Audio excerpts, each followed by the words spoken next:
Seguro que si has llegado a este vídeo te estarás preguntando ¿cómo los ordenadores entienden el código escrito por los tan legendarios programadores?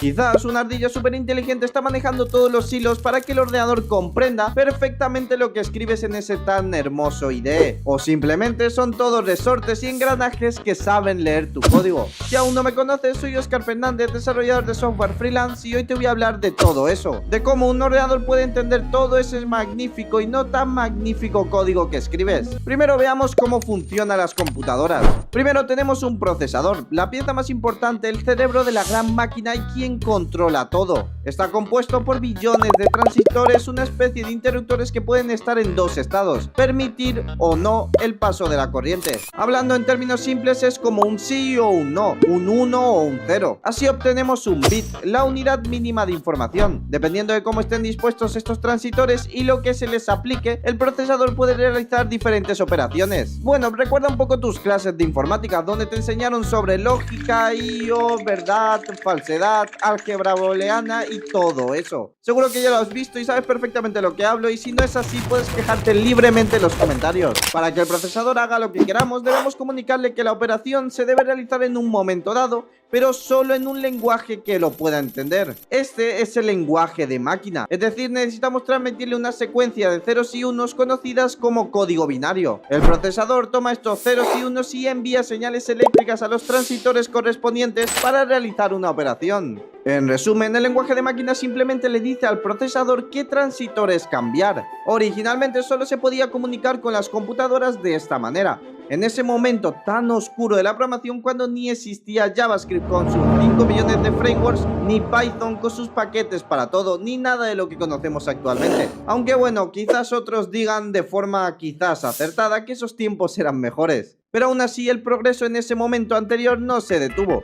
Los fabricantes se esforzaron por incluir más transistores en los procesadores, haciendo circuitos mucho más complejos. Los científicos se rascaron la cabeza y se dieron cuenta de que no podían seguir así, diciendo pronto nos vamos a volver locos si seguimos codificando todas las operaciones con ceros y unos. Y sí, puede que no haya nada confirmado al 100%, pero yo imagino que sería muy posible volverse loco de esta manera. Que ahora utilices un convertidor de binario a texto online para hacer bromas con tus compañeros desarrolladores no significa que antes fuese así de fácil. Imagina qué revisiones de código había en esos momentos. Por eso se inventó una abstracción sobre el código de máquina llamado ensamblador, donde las combinaciones de ceros y unos se reemplazan por letras y palabras cortas como add, sub y mob, haciendo la vida de los humanos un poco más fácil. Pero ¿cómo entiende el ordenador estas palabras si no son ceros y unos? Para entonces habían aprendido a almacenar algo de memoria dentro del procesador y surgió la posibilidad de cargar un programa que traduce todas estas palabras a código de máquina. Así de simple, pero aquí hay un matiz. Dado que los procesadores están hechos de manera diferente, se deben escribir programas en ensamblador de manera diferente para cada arquitectura. Pero tales detalles no detendrán el progreso. Luego se hizo evidente que se podrían crear lenguajes más amigables para los programadores y así comenzó todo. Fortran, Algos, Lisp, Basic, Pascal, C, Python, Java y por supuesto JavaScript con sus constantes caídas de sistema. A esto agrega muchas construcciones, incorpora la programación orientada a objetos al que los lenguajes sean lo más cercanos posibles al lenguaje humano y lo más importante, tradúcelos al final al código de máquina y todo estará bien. Parece increíble, ¿no? Pero bueno, hay varias formas que te voy a explicar para convertir tu código fuente recién escrito en código de máquina. Aquí tenemos el código fuente que se introduce en un programita especial que actúa como traductor y eso se le llama compilador. A su vez, el compilador toma todo el código fuente y comienza a trabajar duro analizando todo lo que escribieron los programadores, verificando la sintaxis, incorporando todos los archivos adjuntos y luego traduciéndolo todo a código de máquina comprensible para el procesador, creando un archivo ejecutable. Luego ejecutamos este archivo y el programa comienza a funcionar perfectamente. Aunque bueno, eso es un poco distópico, ya que ahora contiene instrucciones comprensibles para que la insensible máquina lo comprenda. Insensible por ahora. Pero como alguien que está poniendo sus 500 sentidos en este vídeo, te estarás preguntando, ¿cómo encuentra esos errores? Eso significa que no necesitamos pruebas, ya que el compilador dirá directamente todo lo que está mal escrito. A ver, espera. El compilador solo mostrará esos errores que impiden que el programa se ejecute, como un punto y coma faltante, un paréntesis no cerrado, argumentos incorrectos pasados a una función, pero aún tendrás que responsabilizarte de toda la lógica del programa. Aquí no hay milagros, lo siento mucho. Además, es importante que la compilación se realice para una arquitectura de sistema específica, por lo que si necesitas trasladar el programa a otro sistema, tendrás que recompilar todo el código para él, o incluso utilizar otro compilador. Sí, un lenguaje de programación puede tener también varios compiladores, pero no te preocupes, ya que también existen compiladores cruzados para varias arquitecturas e idiomas como GCC.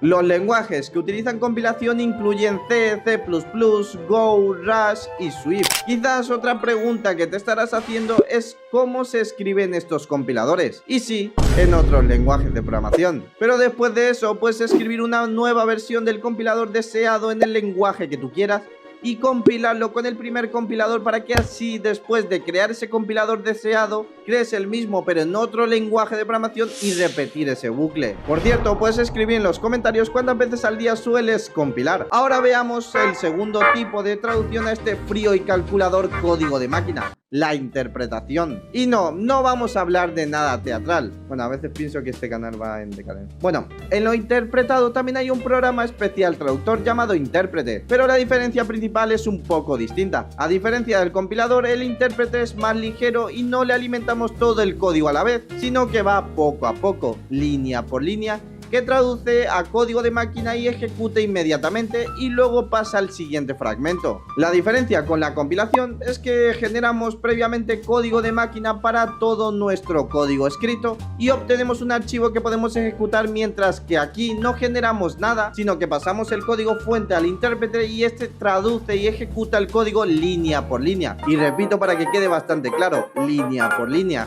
Pero claro, este método tiene sus ventajas y desventajas. Los lenguajes interpretados se inician más rápido, ya que no necesitan una compilación completa cada vez, pero esto afecta al rendimiento, ya que el código debe analizarse y ejecutarse sobre la marcha, y el error que un compilador podría señalar de inmediato lo recibirás durante la ejecución si el intérprete llega a esa parte del código. Pero el lenguaje no depende del sistema, el código se puede ejecutar fácilmente en otros sistemas operativos siempre que haya un intérprete. De hecho, un solo lenguaje puede tener varios intérpretes. Un caso muy conocido sería el de los navegadores Chrome, Mozilla y Safari. Tienen sus propios motores y los propios intérpretes también dependen de la plataforma en la que se ejecuta el código. Los lenguajes que utilizan interpretación incluyen PHP, Python, JavaScript y Ruby, pero seguramente hayas notado en todo este tiempo que no he nombrado un lenguaje tan popular como Java. Pero espera, antes de que los Java lovers me pongan los comentarios más ofensivos posibles, den dislike y vayan a Twitter a funarme, bueno, X, espera,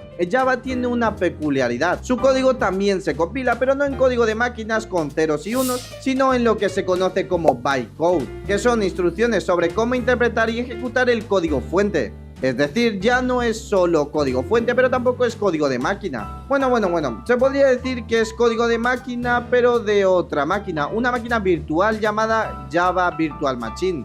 Básicamente es un programa que se instala en el ordenador y permite ejecutar código en Java. Este enfoque permite no tener que recompilar el código para diferentes plataformas. Lo importante es que haya una Java Virtual Machine y todo funcionará. Por cierto, ¿sabías que Python en realidad también se compila en bytecode? Y sobre Python tengo un vídeo en el canal que podrías guardarlo para ver después de este. Si te está gustando el contenido, también te invito a suscribirte, darle like y sobre todo compartirlo en todas partes. Grupos, WhatsApp, canales de Telegram, para que algún día pueda llegar a dominar el mundo. Ah, y también C# se compila en un código intermedio llamado CIL, que tiene sus propias particularidades. También existe algo llamado compilación just in time. Después de haber compilado nuestro código fuente en bytecode o en algún otro código intermediario, naturalmente necesitamos ejecutarlo, ¿no? Esto sucede durante la ejecución del programa, donde el compilador de JIT analiza y ejecuta este bytecode y compila a código de máquina. Así es como resulta ser tanto compilación como interpretación. La compilación JIT también se utiliza en los motores de JavaScript. Después de analizar e interpretar todo el código fuente, el navegador puede crear código intermedio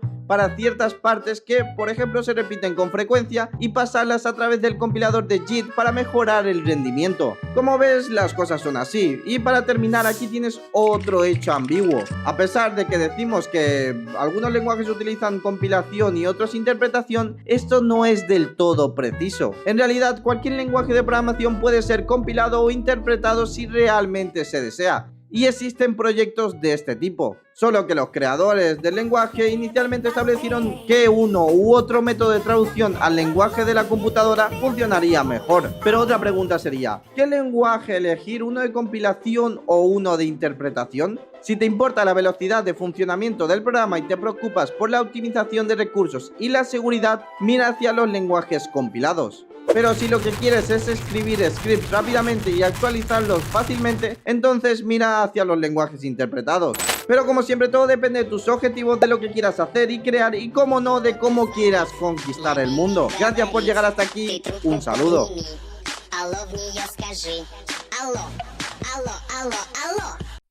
Алло.